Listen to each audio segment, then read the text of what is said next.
nothing to do with it. Give them number one next week. We discussed this yesterday, and you told me we would have number one. You have to change it back. I already told Neil that we would be number one. I wasn't just pissed. I was scared. I had promised to deliver Billboard's number one album in the country to Casablanca, and now a done deal had been yanked from me. From us, at the 11th hour.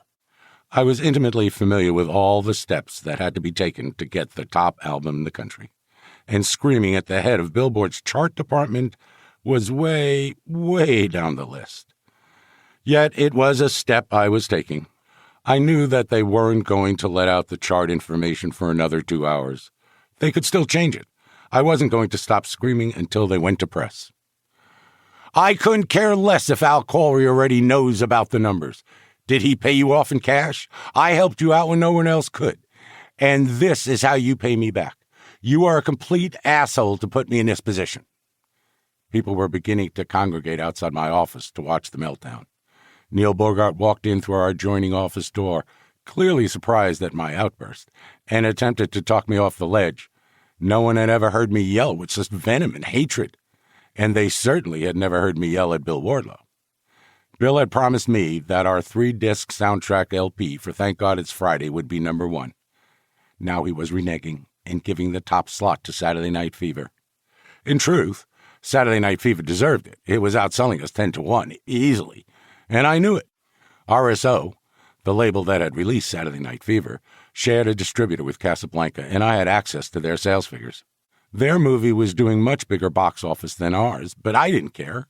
Not only did I want to end Saturday Night's impressive 20-plus week run at number one, but I also wanted the image enhancement that went along with being number one, and the increased sales for our picture and album.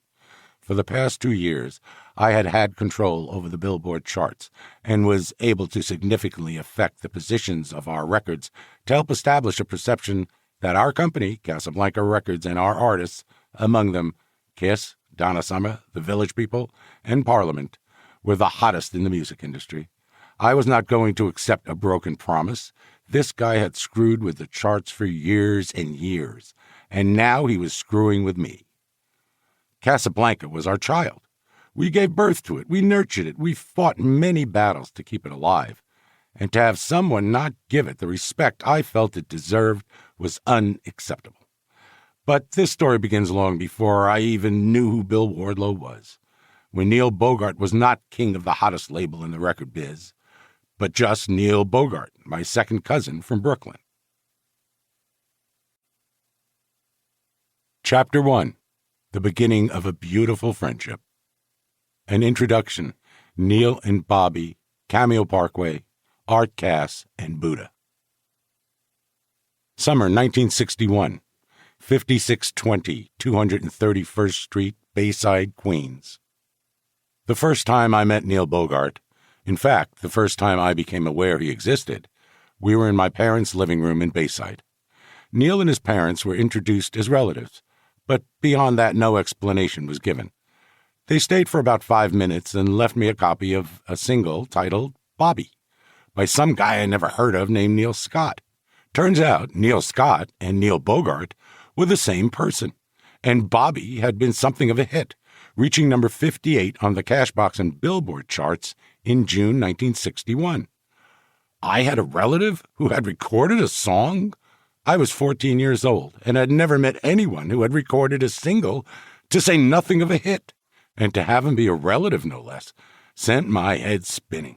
As I would learn, Neil was a gambler, the kind of guy who would bet $100 on when the cheese in the fridge was going to go moldy, and he had wanted to be in entertainment for as long as he could remember. He was born Neil Bogatz in Brooklyn in 1943, and when he was young, his mother, Ruth, sent him for singing, dancing, and acting lessons. Among his teachers was TV's Archie Bunker, the late Carroll O'Connor. Family was always the center of the Bogatz world, and the generosity of spirit shared by Ruth and Neil's father, Al, was apparent in every aspect of their lives. The family's house doubled as a foster home. And at a very early age, Neil acquired a larger sense of family that extended beyond bloodlines. It would shape his world, professionally and personally, throughout his life.